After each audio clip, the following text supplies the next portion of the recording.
บุญมาโอบเอื้อเกื้อกูลรู้ค่าของบุญเก็บบัวขึ้นมาเพื่อสร้างความดีและสร้างบารมีดังว่า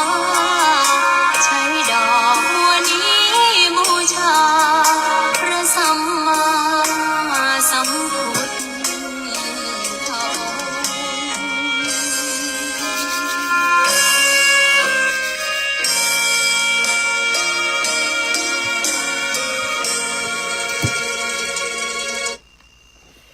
ขอนอบน้อมต่อพระรัตนตรัยแก้วเจ้าสามประการน้อมเอากุณพระพุทธเจ้ากุณพระธรรมเจ้ากุณพระสังฆเจ้ากุณพระอรหันตเจ้าอริยสงฆ์เจ้าจุตนจุองค์ได้เมตตาแผ่บารมีมาเป็นนวโลกุตรธรรมปกเกล่าเกษาปกห่มหักษาครูบาอาจารย์พระมหาเถระพระเถรานุเถระเปื้อนสหธรรมิกสหพรหมจารีทุกรูปทุกองค์ปกห่มหักษาศรัทธาสาธุชนคนดีเท่าแก่อีป่ออีแม่ตั้งหลายทุกท่านทุกคนที่ติดตามรับฟังรายการสารธรรมยามดึกเสียงธรรมยามดึกธรรมะก่อนนอนนะจื่อยังก่อนแล้วแต่ เอาตามสะดวก ธรรมะกล่อมนอนก็ได้เนาะเพราะว่าดึกแล้วศรัทธาบางผ่องบางคนตะกี้นางบอกว่าวันก่อนฟังท่านอาจารย์พระครูสังวรนะฟังไปได้น้อยเดียวรับละเปิ่น ตู้ลูกต่อจากท่านอาจารย์บ่ได้ฟังสักกรรมเปิดมาแหมกรรมเปิ่นหับสายจบพอดีว่าน่ะเนาะคนเฒ่านะดึกบางคนก็นอนบ่รับจะถ้านอนจะได้ก็มารับนอนรับเด้อนะ4 ทุ่ม5 ทุ่มบางคนเที่ยงคืนตี 1 ตี 2ก็นอนบัดรับก็อินดูสำหรับคนที่นอนบัดรับคนที่นอนรับดีก็รับเถอะเนอะ ถ้าเกิดว่าฟังไปฟังมาอีแม่ใครรับบัดต้องฝืนเนาะฟังไปก็รับไปเลยเพราะธรรมะก่อนนอนธรรมะก่อนนอนธรรมะก่อนนอนก็คือฟังธรรมแล้วก่อนนอนธรรมะกล่อมนอนก็คือฟังธรรมะแล้วก็ลวดนอนรับไปเลย ถวายความเคารพแสดงความนับถือต่อครูบาอาจารย์พระมหาเถระทุกรูปทุกองค์ที่รักฟังรายการอยู่ในขณะนี้นะเพราะว่าทราบว่ามีครูบาอาจารย์ส่วนหนึ่งที่หุ่มเปิดวิทยุแล้วก็ฟังธรรมไปตัวกล่าวกับผมเป็นผู้อ่อนเยาว์เป็นผู้อ่อนพรรษาน้อยเป็นกำลังหาข้ามมา5-6 พรรษาเนาะครูบาอาจารย์หลายรูปหลายองค์เป็นพระมหาเถระเป็นครูบาอาจารย์ที่บวชมาเมินมานานมีวัยวุฒิมีคุณวุฒิกล่าวกับผมขอน้อมคารวะโดยความเคารพตลอดถึงเพื่อนสหธรรมิกทุกรูปทุกองค์โดยความเคารพเช่นเดียวกันเจริญสุขเจริญสีเจริญมีเจริญมั่งนะกับศรัทธาสาธุชนทุกคนทุกท่านที่สนใจสดับรับฟังพระธรรมเทศนาสนใจใฝ่ในการฟังน้ำฟังธรรมการฟังธรรมเป็นช่องทางให้เกิดบุญการฟังธรรมเป็นช่องทางให้เกิดกุศลขึ้นในจิตในใจของเฮาการฟังธรรมบ่อยๆเป็นสิ่งที่ดีศรัทธาถ้าเฮาฟังธรรมมันก็จะไปฟังอย่างอื่นที่มันบ่เกี่ยวกับธรรมเนาะ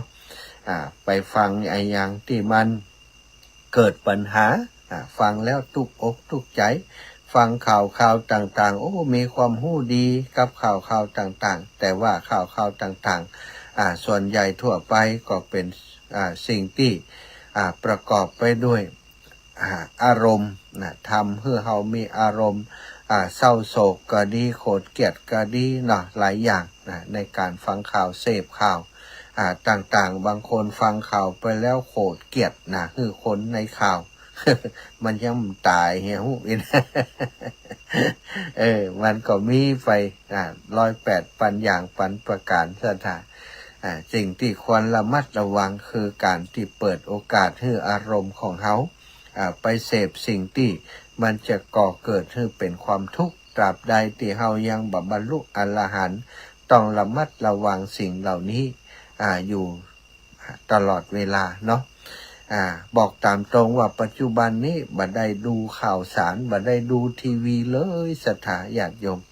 สมัยก่อนเมื่อ10 ปีก่อนนั้นตู้บ่ได้ดูทีวีมันตึงบ่ม่วนเนาะข่าวกีฬาข่าวอะไรอย่างต่างๆนะดูข่าว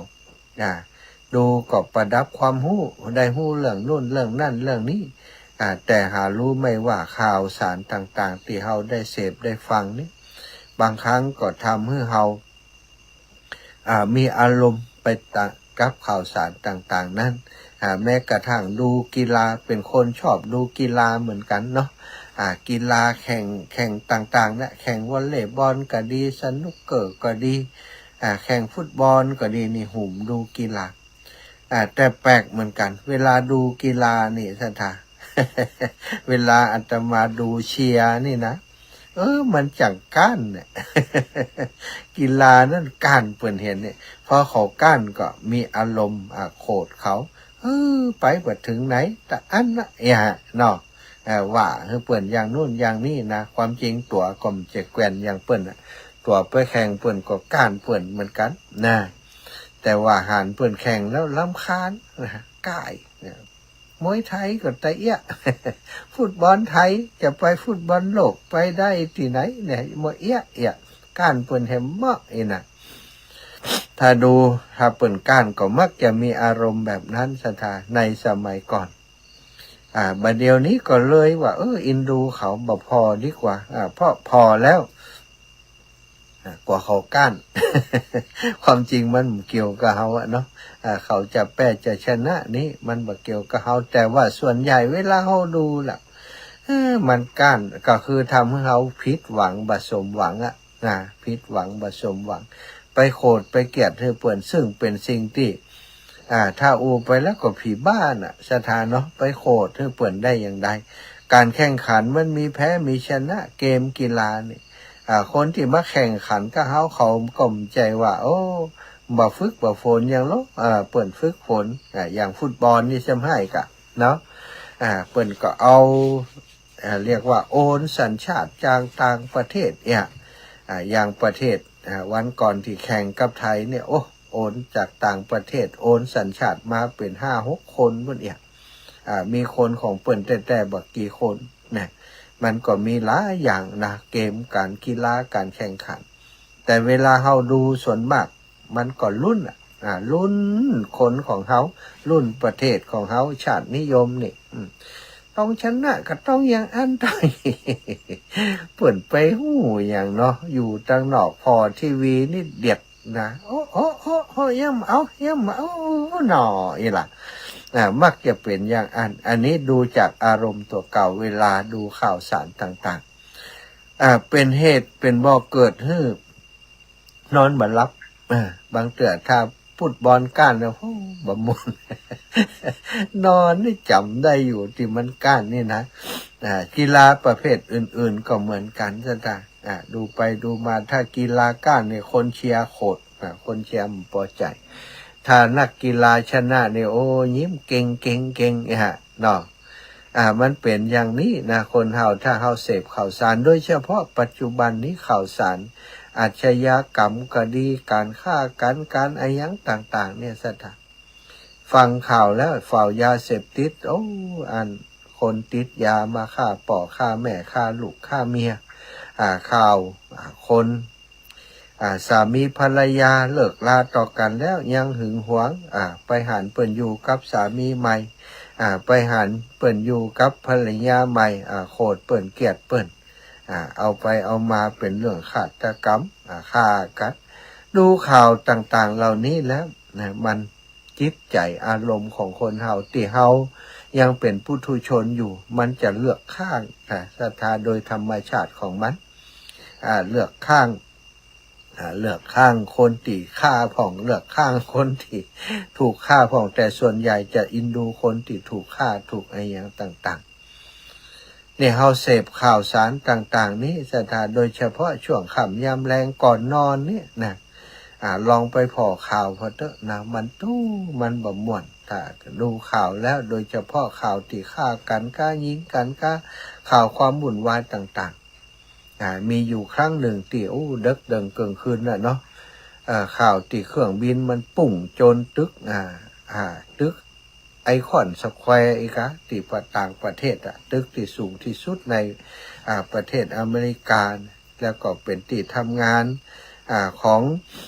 คนจำนวนมากจำนวนหลายเนี่ยเครื่องบินปุ่งเข้าไปโจนเสียบเข้าไปกลางตึกเสถาถล่มลงมาเป็นจุนเป็นกองอ้อยอยู่ตั้งหลุมคนตายกองกันอยู่หันภาพนั้นปุ๊บนี่หลายๆคนถึงกับนอนบัดลับนะสดาอันเนี้ยคือสิ่งที่มันมีผลกระทบต่อจิตต่อใจของเฮาท่านอาจารย์ถ้าบัดฟังข่าวบัดหูหยังก็เป็นคนบัดตันสมัยกะ ยอมรับนะยอมเป็นคนบัดตันสมัยดีกว่าว่าได้ฟังแล้วทุกอกทุกใจแต่ว่าข่าวสารอะไรอย่างต่างๆจริงๆแล้วเหมือนกับว่าช้างตายทั้งตัวเอาใบบัวมาปิดมันกระตึงบะมิดสถานแต่ว่าถ้าเฮาบ่อยู่ในเหตุการณ์หรือว่าบ่เสพข่าวทันทีทันใดนี่มันก็ยังมีเวลาว่าวันอื่นๆข่าวนั้นอาจจะเปลี่ยนไปแล้วก็ความรุนแรงต่างๆมันอาจจะเบาบางตัวแล้วอีกอย่างหนึ่งถ้ามันเกิดขึ้นหลายวันนี่เฮาก็พอแล้วหันแล้วก็อาจจะบ่มีผลกระทบอย่างนักนะอย่างอีกศรัทธาอีปล่อยแม่คนเฒ่าคนแก่ต่างหลายเนาะตีนอนบัดลับส่วนหนึ่งหลายๆคน ดูละครรุ่นนางเอกรุ่นนางเอกรุ่นพระเอกรุ่นไอ้ยังก่อนแล้วแต่นางเอกถูกรังแกนี่มันมืดมันแบบมันไข่เอาตัวโกงเนี่ยไข่ฆ่าตัวโกงแห่เนี่ยมีสมัยก่อนที่อันเปิ่นติดหนังติดละครกันเนาะบางคนโขดตัวโกงนี่ถึงกับตุบทีวีตัวเก่า เคยได้ยินข่าวอยู่เนาะอันนี้ศรัทธาญาติโยมเวลาเราเสพข่าวสารต่างๆถ้าใส่อารมณ์ใส่อย่างเข้าไปเนาะแบบพิจารณาโดยความเป็นกลางนั้นก็จะทำให้ความทุกข์มันกำเริบขึ้นในจิตในใจทุกข์ที่เกิดจากความโกรธบางเทื่อดูทีวีดูข่าวสารอย่างต่างๆช่วงพักละครปุ๊บเปิ่นก่อยโฆษณาแห่งละนี่ในละครก็จุเฮาฮักจุเฮาโขดจุเฮาหลงไอ้ยังบ่ว่าเนาะตึงที่เปิ่นแสดงให้เฮาพอน่ะอย่างที่ว่านี่ฮักนางเอกก็อยากจะปกป้องนางเอกบ่อยากจะให้ไผรังแกนางเอกพระเอกน่าสงสารน่าเอ็นดูอย่างตัวโกงก็ทำเฮยจังแต่นะปากก็บดีอูสัดอูจงแล้วก็ชอบการแกล้งเปิ้นตัวโกงนี่ก็จะส่วนใหญ่ก็คือทำผิดศีลผิดธรรมสถาเป็นชู้กับเจ้าบ้านพ่องไอ้ยังพ่องเอกโกงเปิ้นมาล่ำรวยตัวโกงในละครเฮาหานเฮาก็จังสถาอารมณ์ฮักอารมณ์จังที่เกิดขึ้นสิ่งเหล่านี้เกิดจากการที่เฮาดูสิ่งเหล่านี้แล้วก็เอามาปรุงแต่งเป็นเรื่องเป็นราวความจริงดูเฉยๆดูฉากเหมาะดีการแสดงน้องคนนี้แสดงเป็นธรรมชาติดีตัวโกงนี่ก็แสดงดีเนาะแสดงเข้าถึงถ้าเขาดูอย่างดูแบบผู้กำกับดูแบบคนที่เอาใจเป็นกลางมันก็จะได้ความหู้อีกรูปแบบหนึ่งแต่คนส่วนใหญ่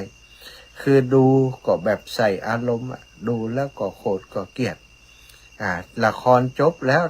อีแม่นอนตาแจงลึงตึมรับ มืดคือตัวละครแล้วก็บางเกิดละครมันก็พระเอกกับนางเอกเดินไปเพื่อจะปะกันหั่นแล้วมดไปเหี่ยทานลุ้นทานลุ้นกืดไปจินตนาการไป มันจะปะกันก็ฮะน่ะเดินกายกันให้จะปะกันโยให้จะหยังโยอย่างกึดไปสถากึดโดยกึดตามไปวันผูกมาละขับมาดึกมา2 ทุ่มข่าวจบแล้วเปิดทีวีจะพอละครพอละครเดี๋ยวก็มีโฆษณาอยากได้นู่นอยากได้นี่แหมแล้วนะหันพระเอกหันนางเอกใส่ชุดแบบนั้นอยากได้ชุดอย่างเปิ่นหันเปิ่นมีเครื่องประดับอย่างนั้นอยากได้เครื่องประดับอย่างเปิ่นโฆษณาขายของอันนู่นอันนี้ถ่ายจะดีเนาะอยากได้แหมแล้วนี่สถานดูหนังดูละครดูอย่างโมนี้ส่วนใหญ่มันจะทำกิเลสทำให้กิเลสที่มันอยู่ในใจของเขามันฟุ้งขึ้นมาถ้าเขาบ่ได้ดูเขาบ่ได้หู้บ่ได้เห็นบ่ได้หันอย่างแล้วมันก็ถ้าเปรียบไปแล้วก็เหมือนกับน้ำที่มันบ่ขุ่นน้ำขุ่นเหมือนกันแต่ว่ามันตกตะกอนแล้วนอนกลนอยู่กลนถ้วยปุ้นเวลาเขาไปดูอย่างที่มันเกิดอารมณ์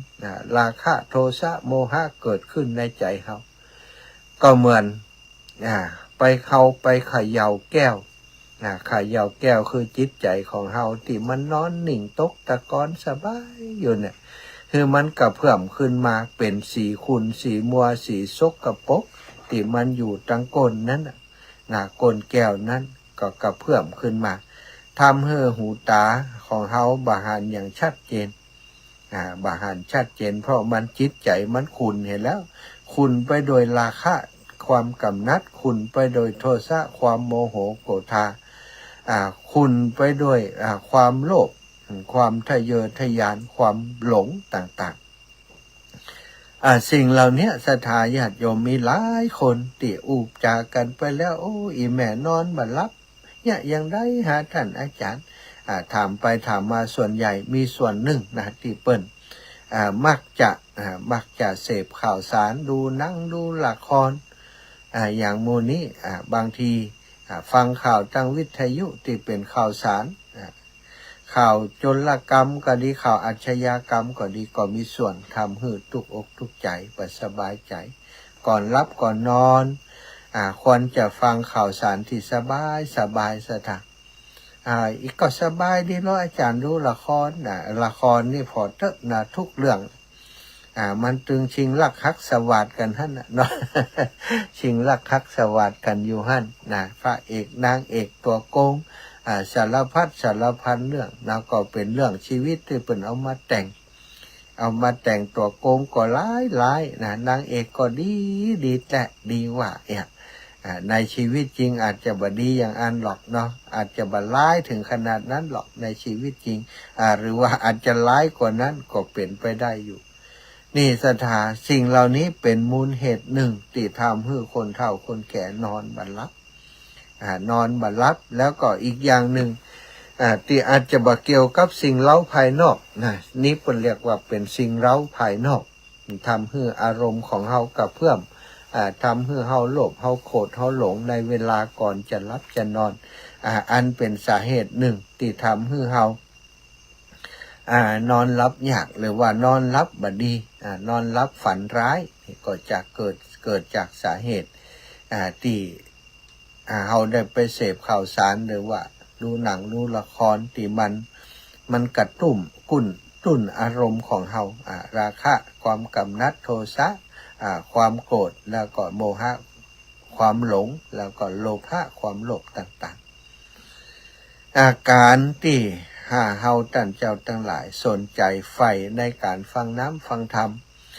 สนใจที่จะฟังสิ่งดีๆที่พระสงฆ์องค์สังฆเจ้าเปิดนำมาจัดรายการอย่างศรัทธาอีป่อยแม่อยู่ตั้งบ้านตั้งจองอยู่ในคณะนี้หลายพื้นที่ด้วยกันที่ฟังพร้อมกันอยู่นี่อาตมาก็นั่งสนทนานั่งจ่าอยู่ที่ลำปางสถานที่ลำปางก็ฟังจากสถานีวิทยุของเศรษฐีใจบุญในทุนใจดีคุณโยมดารุณี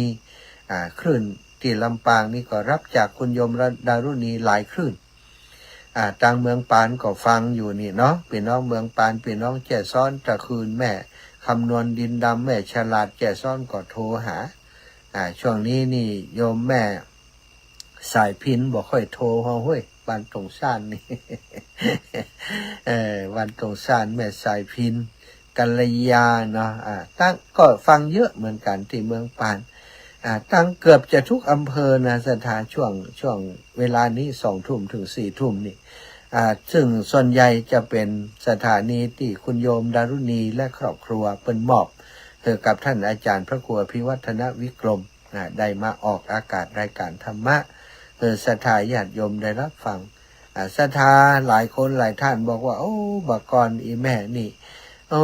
อาจารย์นอนบัดรับนอนบัดรับเครียดเรื่องโน่นเรื่องนั่นเรื่องนี้คิดถึงอีปอดที่ตายไปแล้วกาอย่างกาอย่างบัดเดียวนี้สบายฟังธรรมะแล้วรับดี บางคนก็รับละทุเจ้าอย่างที่ย่าแม่ย่านางคำไอว่าตะคืนรับละทุลูกไปตะคืนอีหรอกเนาะมันถ้าเขาฟังเรื่องราวที่มันเป็นกลางๆแบบนี้เรื่องราวที่ทำให้เขาเกิดศรัทธาปัสสัทธะศรัทธาปัสสัทธะเกี่ยวกับเรื่องทำบุญทำกุศลต่างๆเรื่องการหู้ตันธรรมชาติของจิตที่มันจะปรุงแต่งทำให้เกิดความทุกข์ได้ฟังธรรมพื้นเมืองก็ดีได้ฟังธรรมเรื่องราวดีๆที่ครูบาอาจารย์นำมาเล่ามามาจ๋าหรือว่าแม้กระทั่งการสร้างบุญสร้างกุศลเป็นสะพานบุญครูบาอาจารย์เอามามาจ๋าในรายการศรัทธาก็มีโอกาสได้ทำบุญตัวได้ทำบุญได้สร้างบุญสร้างกุศลดึกเรื่องเกินคืนแล้วฟังธรรมะอาจารย์ครูบาอาจารย์เปิ่นจะทำนู่นทำนี่ทำหนทางถนนขึ้นไปวัดวาอารามดีใจหอมเปิ่น10 สาว100 ปันก็ดีใจดีใจก่อนนอนนี่ได้บุญได้ทำบุญลูกนี่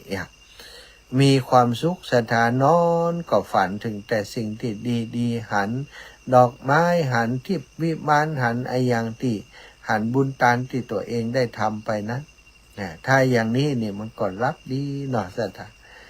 รับดีแต่ว่าบางคนที่เปิ้นนอนบัดรับนี่อาจจะเป็นเรื่องของโรคภัยไข้เจ็บโรคชรานี่โรคชรานี่มันก็มีอย่างหนึ่งก็คือนอนบัดรับนี่นะรับดึกแล้วก็ลุกเจ้านี่เป็นธรรมชาติของคนเฒ่าคนแก่ก็ปล่อยมันเนาะถ้ามันจะรับดึกก็ตามนั้นมันรับก็ปล่อยมันก่อนถ้ามันใครรับก็รับตื่นเจ้ามามันตื่นเจ้าบ่ฮู้อย่างก็ทำวัดสวดมนต์ทำวัดสวดมนต์ปฏิบัติภาวนาไปนั่งดูอารมณ์ของตัวเก่าดูความที่มันเกิดดับอยู่ในจิตในใจเฮามีเวลาก็ทำไปเสถาหรือว่าทำอย่างจิกๆจอกๆไปเฮาบ่ใส่ใจกับมันละนอนบัดรับถ้าเฮามาเครียดมันก็ยิ่งบัดรับเนาะฉะนั้นเฮาต้องหู้ตันนะหู้ตันสิ่งที่มันจะเป็นสิ่งเล่าภายนอกก็ดีสิ่งที่มันเกิดขึ้นภายในตัวเฮาก็ดีบางเทื่อบ่มีสิ่งเล่าภายนอกหรอกนะศรัทธาอย่างเช่นดูหนังดูละครอาจจะไม่ได้ดูแต่ว่าเป็นคนที่ขี้วิตกกังวลไปอยู่กับปัจจุบันคิดเป็นห่วงเป็นใยลูกหลานพ่องคิดไปถึงเรื่องวันผูกวันฮือวันหนึ่งวันตึงใจเนี่ยอย่างใจอย่างโน่นอย่างนี้นี่วิตกกังวลอย่างนี้ก็คือจิตใจมันไปอยู่กับปัจจุบันจิตใจที่ไปอยู่กับปัจจุบันนี้ก็เป็นจิตใจที่คอยจะทำให้ปัญหามันเกิดขึ้นกับเฮาเหมือนกันเป็นส่วนหนึ่งที่ทำให้คนนอนบัดรับซะท่าบางคนกลางคืนเป็นควันกลางวันเป็นไฟควันจุ่งอยู่นะ เป็นควันก็คือคิดถึงเรื่องโน่นเรื่องนี้คิดถึงเรื่องอดีตคิดถึงเรื่อง10 ปีที่แล้วเมื่อ20 ปีที่แล้วซะท่าคิดไปถ้าเฮาปล่อยเฮาปล่อยให้จิตมันไปคิดไปก่อการเริ่มต้นในการคิดเรื่องนู้นเรื่องนี้ถ้าเฮาคิดตามมันไปพอตามมันไปคิดไปบางเรื่องบางราวนี่คิดไปแล้วมันก็ทำให้เฮาเกิดความทุกข์แล้วส่วนใหญ่เรื่องที่เป็นอดีตนี่สตาเฮาคิดไปแล้วเฮาทำอย่างไปแล้วมันเฮ เขาคิดไปมันบ่เกิดประโยชน์อย่างเพราะมันเป็นสิ่งที่ล่วงมาแล้วเรื่องดีก็ตามเรื่องบ่ดีก็ตามอันเป็นอดีตก็ถือว่าเป็นอดีตไปเป็นอดีตเป็นสิ่งที่ล่วงลับไปแล้วเขาคิดไปมันมีประโยชน์เพราะมันผ่านมาแล้วบางคนก็ย้ำคิดย้ำทำคิดแล้วคิดแถมคนเคยโดนคนนั่นว่าเคยโดนคนนั่นอย่างนู่นอย่างนี้หรือว่าคดโกงชอบโกงเข้าไปวันนี้บังเอิญได้ไปปะใส่มันเอาแล้ว กลางคืนมานอนคิดถึงเรื่องเก่าเรื่องหลังเรื่องโน้นเรื่องนี้ปล่อยใจไปตามอารมณ์ติดดำริเริ่มคิดนะสุดท้ายก็มีความทุกข์เกิดขึ้นเพราะสิ่งที่มันผ่านมาแล้วเขาคิดไปมันก็แก้ไขยังไม่ได้เพราะมันผ่านมาแล้วนั่นเองแล้วอีกอย่างหนึ่งก็คือคิดไปในอนาคตสิ่งที่ยังบ่เกิดกำเตืออันนี้ก็เป็นส่วนหนึ่งนะที่คนนอนบ่หลับมักจะเป็นนั่นก็คือคิดไปถึงเรื่องราวอนาคตนะถ้าเขาเท่าคืนมาอยู่คนเดียวมีไผพอเขาจะอย่างได้นะหรือว่าเรื่องลูกเรื่องหลานความจริงลูกหลานนี่ก็เป็นเรื่องของเขาแล้วเขาใหญ่ขึ้นมาเขาใหญ่หน้ากล้าบานขึ้นมาเขาก็ดูแลชีวิตของเขาแต่พ่อแม่ปู่ย่าตาลุงต่างๆนี่ส่วนใหญ่ก็จะห่วงลูกห่วงหลานคนเฒ่าคนแก่บางคนทำแปลงบ้านไว้ให้ลูกให้หลานเตรียมที่ดินเตรียมอย่างไว้ให้ลูกให้หลานเนี่ยซื้อที่ดินซื้ออย่างไว้ให้ลูกให้หลานโอ้แล้วก็มาเดือดร้อนมันบ่มาอยู่บ้านโทรหาย้อนมาอยู่บ้านเขาก็บอกว่าทั้งบ่สามารถจะละงานใดอย่างใดถ้าเขาตายไปบ้านนี้ไผจะพอแปลงจัดใหญ่มันก็บ่มา เอาไปทุกเรื่องของคนอื่นวิหลายคนนะสถานที่วิตกกังวลกับเรื่องต่างๆเนี่ยวิตกกังวลเรื่องลูกเรื่องหลานบันไดมันจะกลับมาอยู่บ้านอยู่จองอย่างอีเป็นต้นเนี่ยเป็นห่วงเขาเป็นห่วงเขาเป็นห่วงเป็นใยแล้วก็กังวลก็มากลายเป็นจากห่วงแล้วก็เป็นกังวลเป็นคิดนักคิดมากกับเรื่องต่างๆที่บางทีมันก็ไม่ใช่เรื่องของตัวเก่าเลยส่วนใหญ่มักจะเป็นอย่างอันนะสะดักคนเฒ่าคนแก่ปล่อยแม่ตั้งหลายในห่วงลูกห่วงหลานนอนบ่คืนคิดถึงลูกคืนหลานโอ้ยลามันอยู่ต่างประเทศเป็นอย่างใดพ่องจะหาอินดูมันคิดไปกังวลไปคิดไปคิดมาก็ทุกข์ใจนอนบ่หลับปิ่นไปปิ่นมานี่เปิ้นถึงบอกว่าการถ้าเขาปล่อยใจไปตามอารมณ์ไปตามความคิดสถานใจของเฮานั้นมันจะบ่สงบมันจะบ่สงบพอเฮาคิดอย่างไปคิดอดีตก็ดีคิดอนาคตก็ดีอนาคตมันยังมาบ่ถึงเฮาคิดไปเฮาก็เข้าไปแก้ไปปัญหายังบ่ได้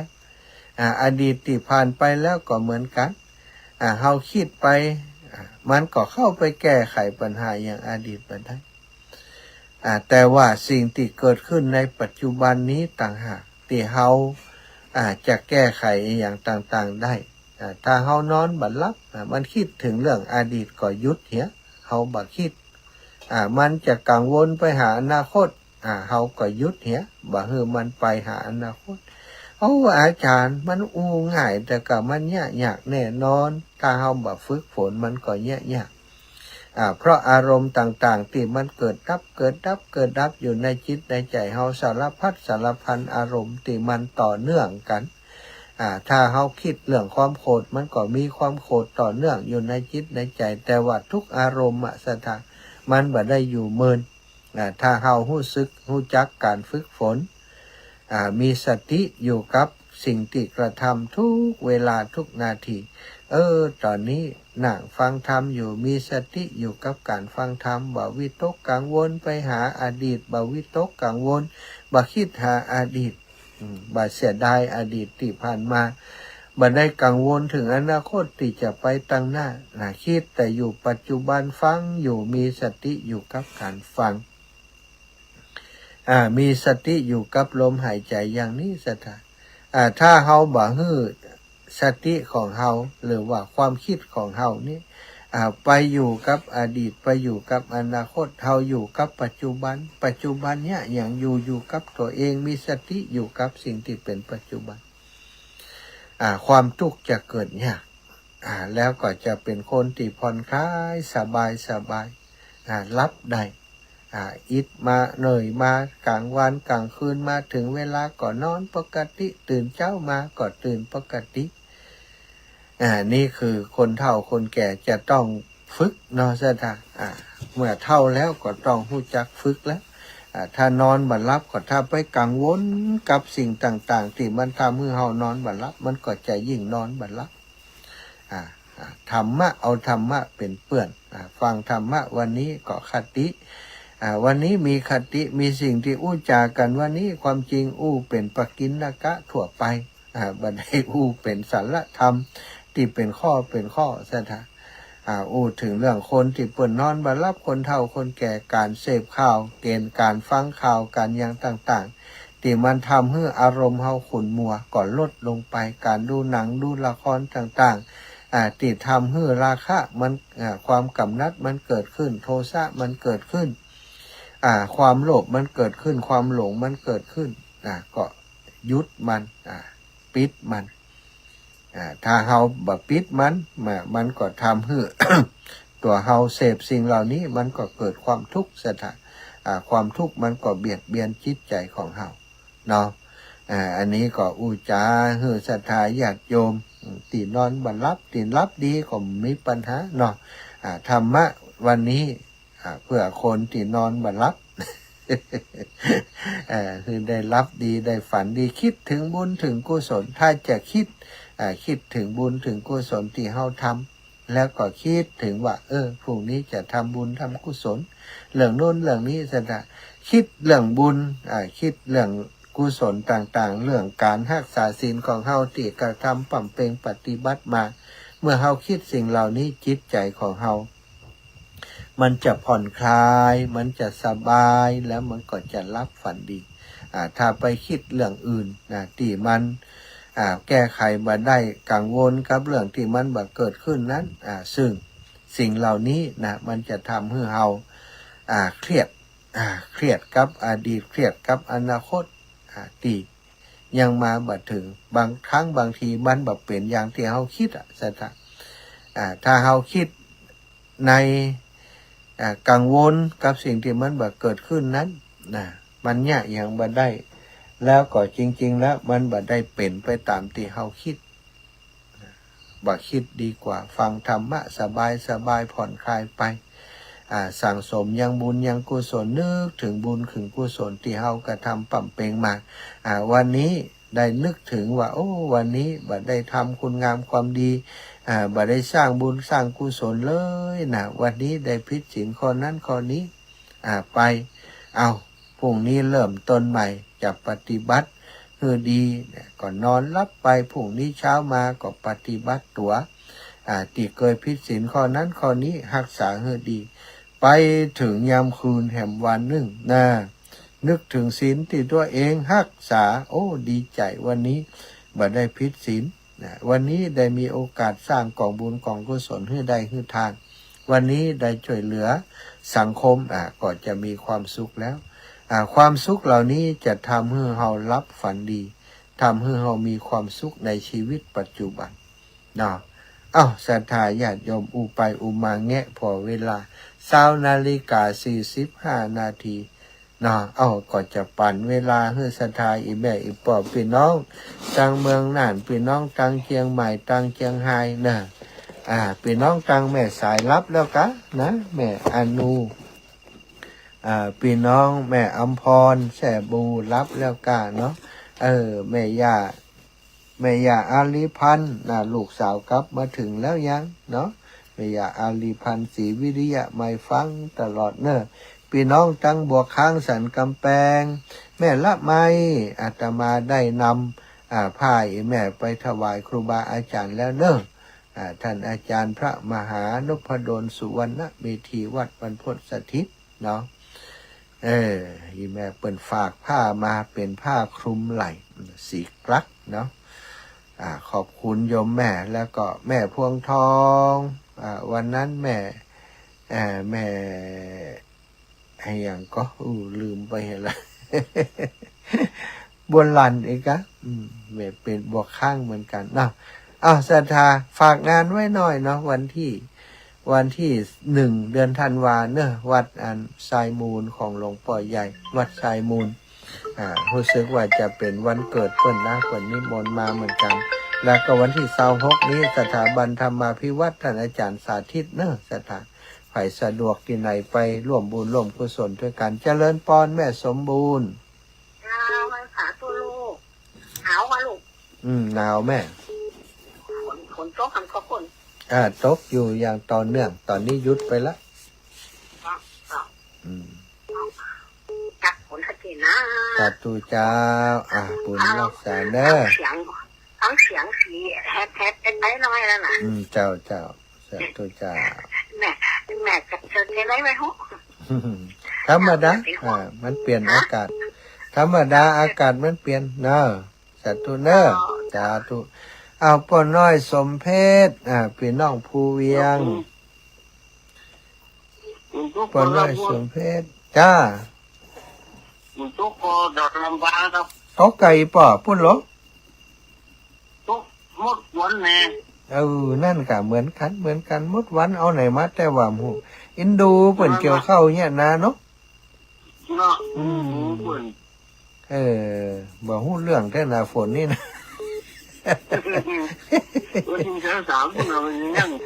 ล่ะเป็นสิย่างเราสามมื้อกะ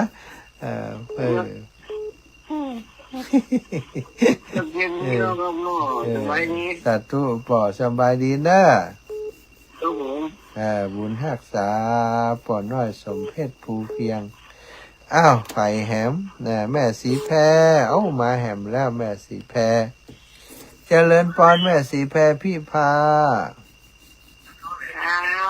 สาธุกราบไหว้สาเจ้าแม่สบายดีเนาะเจ้าสบายดีวันนี้บุญมีเขียดเนาะ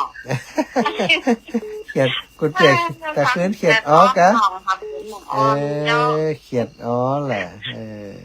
เราโทรไปแล้วแต่บัดตันเนี่ยเจ้าอยู่แม่ท่านเจ้าวันนี้ครับมันหลู่กันเนาะใจหลายคนเนาะแม่เนาะเจ้าสาธุแม่เนอร์ขอบคุณนี่แม่เนอร์เจ้าอันสิเจ้าโอนสตางค์ไปคุณแม่ได้ละค่ะเรียบร้อยแล้วได้แล้วเองแม่เราสาธุกับนี่เก็บไว้ดีละจ้าเองแม่แพ็คไว้นั่นไว้เรียบร้อยละสาธุค่ะจ้าแม่สายพินกัลยามาแล้วถ้าบัดตักหาก็มาน่ะนี่เจ้าเปิดใจจะขึ้นให้เขาฟังท่านท้องกันเจ้าการย้ายฟ้อนโทมได้กับตันเราขอบคุณจะแรกกันเนอะคำสอนเป็นเนอะมีซอปั่นใช่ไหมครับถามพระมหาว่ากระตึ้งทุกแก่เนาะที่เขาพอที่นี้นั่นเนาะใช่เนาะอันนี้ตึ้งพอเห็นตึ้งหลวงแล้วเนาะเป็นอะไรกันจิ้วไม่ใช่จิ้วพอแล้วมันจึงอดตุกมันได้น่ะตุกไปเปิ่นไปเลยน่ะเนาะเขาถึงเจ็บเนี่ยเขาทั้งกันไม่ใช่จิ้วในม้วนหัวลูกหัวใจมันเจ็บเป็นเจ้าอีแม่เจ้าสายไม้กูจะเข้าห้องซอสจะหน่อยเจ้าหน่อยว่าหน้ากันเนาะเจ้าไม่จ่าเจ้าสายไม้ก็จะเข้าซอสเจ้าละแม่อุ้ยอินแม่ทราบเสมอฝนตกก็น่ะพุ่น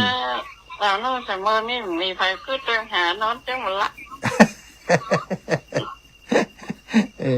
คนกระตกหนาวก็หนาวเหรอน่ะกะมีคนขึ้นเตือนหาซุนผ้าห่มฮั่นซุนผ้าห่มฮั่นปล่อยมั้ยอุ่นนั่นอุ่นเหมือนทำมะเอาอันถ้าผ้าห่มบอกอุ่นเอาสลีเต็งเด้อแม่เด้อสลีก็มีแล้วไปเด้ออันอ้วตอนนั้นสมมติมีคนขึ้นเตือนหาเต็งน้องมาละสาธุมันจะไปวัดอยู่บุญรักษานะแม่นะไปสาเจ้าโยมแม่สีพันธุ์มาแล้วรัตนพรหม จ้าโอ้ฉันว่าถูกแล้ว เอ้ย ฟังธรรมะน่าดีใจพอทีนี้มันเครียดกันแต่ น่ะมีสปะเนาะมันเรื่องข่าว นี่จึงหลวงพ่อเชื่อได้ยินข้ามมาฟังธรรม ดีแล้วสกัดมันไว้ก่อนเนาะแต่ฟังธรรมมันได้ฟังอย่างอื่นล่ะ เจ้าเป็นจิตเป็นใจเหมือนยิ่งสวรรค์ชั้นฟ้าพุทธะ ดีแล้วคนหุมก่อนกูอย่างอีถ้าคนหุมเอ้าฟังอีน่ะเนาะ แล้วยังเป็นว่านะกะแมลงพึงมันก็ชอบตอมดอกไม้น่ะ เจ้า สาธุนะแม่ครับจ้าบุญรักษาเนอะอ้าวไปเมืองลี่ก่อนแม่สุกันทามาท่าอยู่นี่แม่ปีน้องแค่น้องห้าเฮ็ดออกก็ เฮ็ดมาห้องเจ้า เต้า ลูกไม่ได้อู้มือนะไอ้กะ นั่นแหละอีแม่สบายดีกะ สบายดีหนึ่ง แม่สายเหรอ ไม่ใช่สบาย แม่สายกึดเติงหามดเนอะกูคนกูคูเนอะ ถ้าวันที่10นี่อาจารย์บรรยงจะมาวิทยุชุมชนกูมาเลี้ยงก็จะเอาถ้าครูสาธิตถ้าครูปริยาจะเอามาชั่วโมงแล้วก็ไปน่ะ อ๋อแหละวันที่10กะ ที่สีทอนมาน่ะ อ๋อ นี่เขาไงแล้วจะปล่อยจะบรรยงไปแล้วพี่จะต้นรับวิทยุชุมชนอีกอ่ะ อ๋อดีกะเดี๋ยวจะจวนเจ้าลำปางไปด้วยนะ เจ้า เจ้าเพิ่นจะมาถึงท่านกี่โมง 9 โมง 10 โมงนี่ก็ เจ้าดี ได้อู้มือนี่ก็ถูกที่พุ่นที่ร้อยสี่พุ่นกับตอนเขา มันถูกเจ้าคุณที่ร้อยสี่อ่ะ เจ้าแม่สาธุอันวันที่10ปะกันเนอะ เจ้า สาธุเจริญปอนแม่ลุนเตยา เจ้าไว้ค่ะเจ้าพระอาจารย์ อื เจ้าม โอ้นอนมารับ ฟังละครกะนอนรับ ธรรมะธรรมโมเนี่ยค่ะ ธรรมะธรรมโมต้องรับกะ อย่ามันรับ หายจะมารับแต่มา รับจะไปจมนะจะไปจมให้มันนะปัญญาโอ้ปัญญามันรับได้มันรับแล้ว ใช่มันได้มันรับแล้วก็คือมันรับในร่างกายมันเนาะยานั้นรับแล้วก็เดือน เจ้าโอ้สัตว์ยานอนรับเลยกะ ยานั้นรับมันรับยากรับน้อย คิดหนักรู้นี่ มาคิดอย่างจ้า สาธุเถียงเปียบุญรักษาเจริญพรแม่จันสมแม่มันนี่จักพี่น้องเมืองฝางรู้นี่ โอ้ตั้งได้ก็หนาวตั้งได้ก็ฝนตกหมดเลย ตั้งเมืองฝางนี่ตกนักอยู่นี่ มากอยู่เจ้าวันนี้บดบ่ได้ลงมา2 วันละ หันเปิ่นนั้นลงว่าฝางได้หนาว ฟัดท้อ เนี่ยปีนี้หน้าหนาวมาแล้วเนาะ มาเจ้าแต่ว่า ฝนตกอย่างเงี้ยมันหนาวดีตั้งเลยอ่ะ โอ้มันหนาวดีอย่างมันแดดจะเลยเลยแก หนาวดีจังเลยอ่ะเจ้าวางอยู่เด้อเจ้าเพื่อกำลังใจนะเจ้า สาธุโยมแม่บุญรักษาแน่ เจ้าเนี่ยประกาศเจ้า ถวายความเคารพครับตุลุง โอ้ยสบายใจแล้วเย็นอากาศเย็นนะจ๊ะ อากาศเย็นเหรอ อากาศเย็นนะจ๊ะเนาะ ครับผม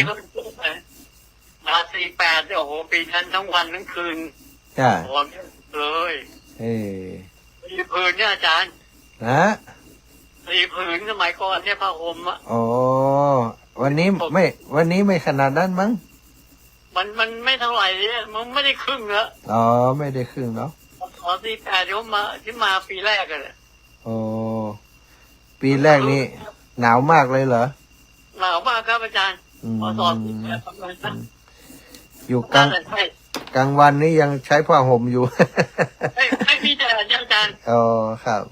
แดดไม่มีทั้งวันเลยนะ อืม มันสึกอยู่นะแล้วมันใกล้ระเบิดหินด้วยอ่ะ ครับ ปอดโตมไม่มีถ้าไม่มีลมก็ต้องวิ่งหนีละ อ๋อครับ ช่วยหน่อย ใกล้ประมาณโลนึงอ่ะโลกว่า ครับ มาตรการครับ ครับถวายความเคารพตุลุงครับตุลุงกิจพุทธอุทยานเนาะเชียงดาวเนอะอ้าวศรัทธาพี่น้องต่างเมืองน่านน้องน้อยรับแล้วก็นะหลานน้อย แม่บัวผินนะศรัทธาพี่น้องบ้านผาใหม่แม่สังเวียนอันนี้เปิดฟังแล้วผมค่อยได้โทรเนาะพี่น้องต่างปุ้นกันนักเนอะฟังอยู่ดอกคำใต้อำเภอพานตังดอกคำใต้ตัง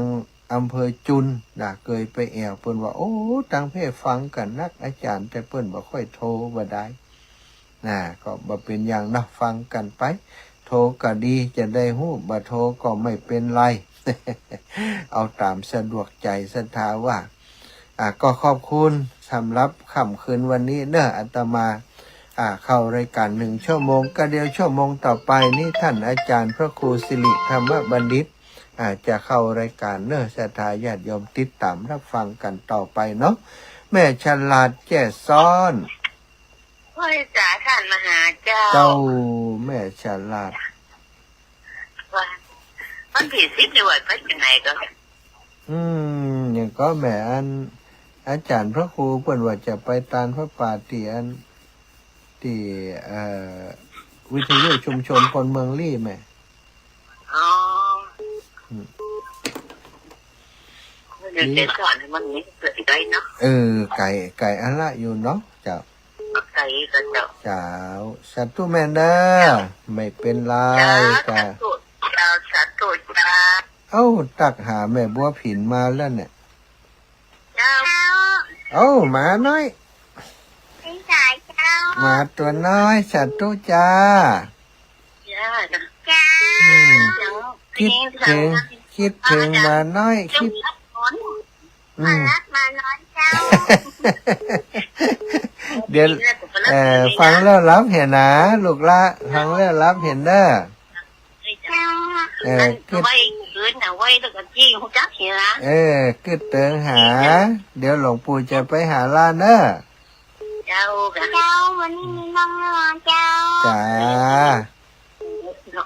จ้าบุญรักษาเด้อหมาน้อยเจ้า หลานน้อยเนาะแม่เรนูชัยวงศ์สายสุดท้ายเจริญพร กลับไปสาเจ้าท่านมหาเจ้า อีแม่อีปล่อยสบายดี เจ้าสบายดีต่างคนเท่าเราเจ็บแข้งเจ็บขาแล้วก็สุนทรเจ้า ไปเอวมังรีด้วยกันบ่ น้องนี่มีอย่างกันนะ วันที่10อาจารย์เพิ่นจัดไปตานพระป่าตีก็วิทยุชุมชนคนลี่อยู่อ๋อวันนั้นเจ้าก็โอนตังไปให้ท่านพระครูอันน่ะที่วัดหมอกให้แก้วน่ะพระป่า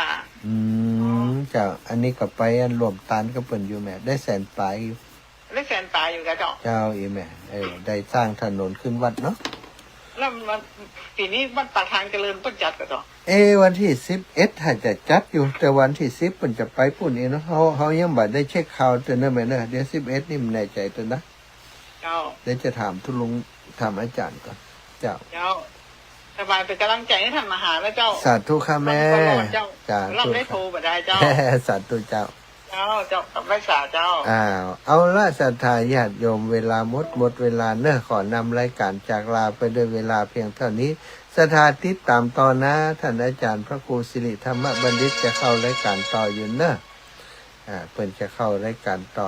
ช่วงนี้ก็ขอขอบคุณศรัทธาญาติโยมทุกคนทุกท่านเนอะ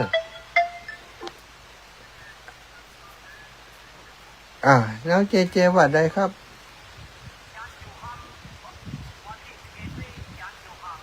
11จัดอยู่เนาะโอเคครับ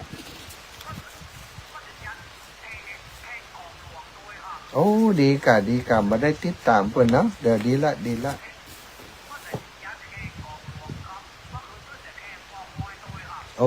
กะดีจะไปนอนตัวเนาะ าธุครับเดี๋ยวครับของอาจารย์พระครูสิริเนอร์ครับสาธุครับ